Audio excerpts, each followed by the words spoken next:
बारिश वैसे तो मुझे हमेशा से पसंद थी, लेकिन उस रात की बारिश कुछ अलग थी। ना सिर्फ इसलिए कि वो बहुत तेज थी, आसमान से पानी नहीं, जैसे कोई गुस्सा बरस रहा था, बल्कि इसलिए क्योंकि उस रात उस सुनसान हाईवे पर कुछ या शायद कोई मेरे साथ चल रहा था। रात के 2 बज चुके थे। ऑफिस से निकलते निकलते देर हो गई थी और मैंने शहर से बाहर वाला शॉर्टकट ले लिया था। दोनों तरफ घने पेड़, बीच में एक पतली सी काली सड़क और मैं बिल्कुल अकेला था। या शायद नहीं, वाइपर पूरी रफ्तार पर चल रहे थे। वो बार बार कार का सामने वाला शीशा साफ करते, लेकिन हर बार पानी और कोहरा तुरंत वापस आ जाता। ऐसा लग रहा था जैसे रात का वो अंधेरा मुझे कुछ भी साफ देखने नहीं देना चाहता था। मैंने खुद को तसल्ली देने के लिए एफएम रेडियो ऑन किया, लेकिन वहां सिर्फ अजीब सी सरसर की आवाज थी। मैंने रेडियो बंद कर दिया, फोन की स्क्रीन देखी, नो सिग्नल। मैं खुद से ही बड़बड़ाया, आज तो सड़क भी डरावनी लग रही है, जल्दी घर पहुंच जाऊं बस। चारों तरफ घना अंधेरा, बस मेरी कार की हेडलाइट की पीली रोशनी जो बारिश की बूंदों को चीरती हुई आगे बढ़ रही थी। तभी मेरी नजर दूर सड़क के किनारे पर गई। मुझे लगा जैसे कोई खड़ा है। इतनी रात गए इस तूफान में। मैंने कार की स्पीड थोड़ी धीमी की, 60, 40, 20। जैसे ही हेडलाइट की रोशनी उस पर पड़ी, मेरी सांसें कुछ पल के लिए रुक गई। एक औरत सफेद और मटमैले कपड़ों में बिल्कुल सीधी खड़ी थी। उसका सिर नीचे की तरफ झुका हुआ था। सबसे अजीब बात जो मुझे आज भी डराती है वो ये थी कि इतनी तेज हवा चल रही थी, पेड़ हिल रहे थे, लेकिन वो औरत वो 1 इंच भी नहीं हिल रही थी। उसके कपड़े हवा में नहीं उड़ रहे थे, वो बिल्कुल किसी पत्थर की मूर्ति जैसी खड़ी थी। मैं डर गया था। दिमाग कह रहा था गाड़ी मत रोक, सीधा निकल जा, लेकिन फिर इंसानियत जाग उठी। मैंने खुद से कहा, ये यहाँ इस तूफान में क्या कर रही है? कोई मुसीबत में होगी। मैंने अपनी कार ठीक उसके पास जाकर रोक दी। बाहर की बारिश की आवाज अब और साफ आ रही है। मैंने अपना शीशा थोड़ा सा नीचे किया। अंदर ठंडी हवा का एक झोंका आया, जिसमें गीली मिट्टी और किसी पुरानी बंद पड़ी जगह की बदबू थी। सुनिए, आप ठीक हैं? इतनी रात को यहाँ क्या कर रही हैं? वो धीरे धीरे मेरी तरफ मुड़ी, इतनी धीरे जैसे उसकी हड्डियों में जंग लगा हो या वो मुड़ना भूल चुकी हो। उसका चेहरा आधे से ज्यादा उसके लंबे भीगे बालों में छुपा हुआ था। उसकी आंखें मुझे साफ नहीं दिख रही थी, बस एक अजीब सा अंधेरा था वहां।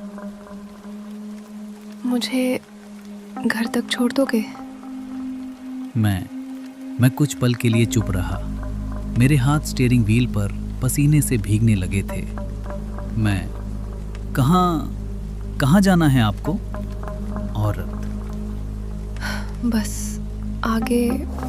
फिर चुप्पी छा गई। बाहर बारिश की आवाज अचानक मुझे बहुत तेज लगने लगी। ना चाहते हुए भी मेरे हाथों ने अंदर से कार का दरवाजा अनलॉक कर दिया।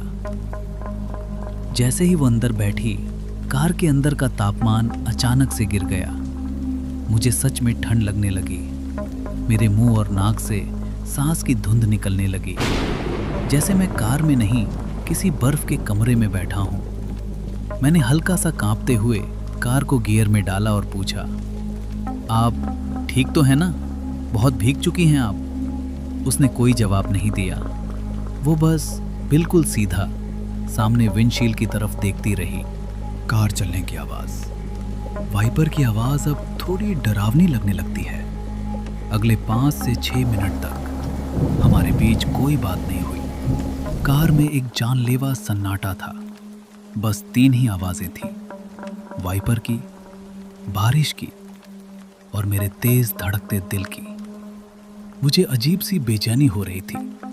मैं बार बार अपनी नजरें रियर व्यू मिरर की तरफ घुमाता। मैं साइड से उसका चेहरा देखने की कोशिश कर रहा था, लेकिन हर बार जब भी मैं मिरर में देखता, उसका चेहरा धुंधला लगता, जैसे कोई मुझे उसे देखने नहीं देना चाहता हो। मुझसे वो खामोशी बर्दाश्त नहीं हुई।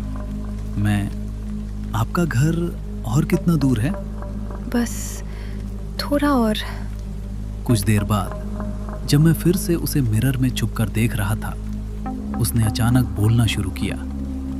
तुम डर रहे हो? मैं हड़बड़ा गया।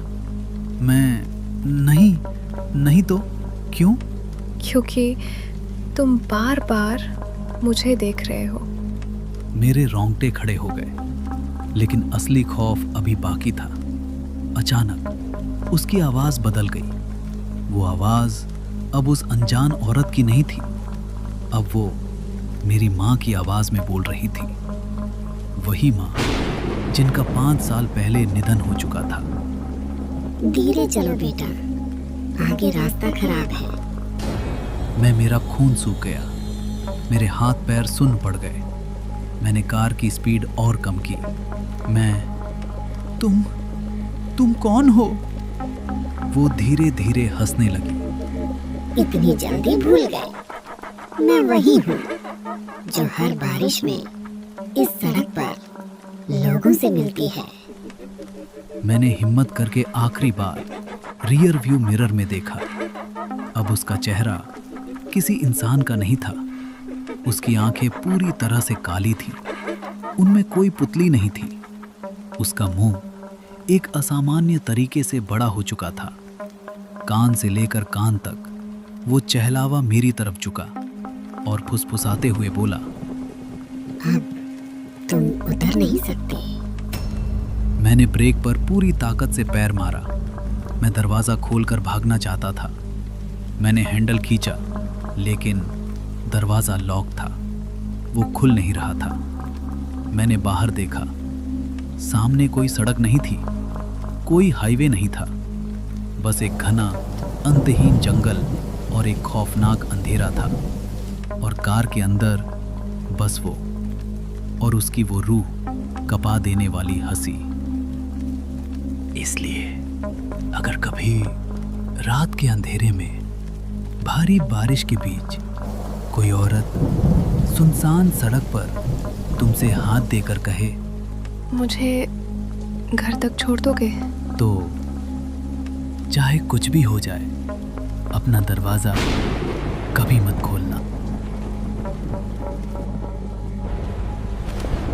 लाइक और सब्सक्राइब करो, वरना मैं वापस आऊंगी।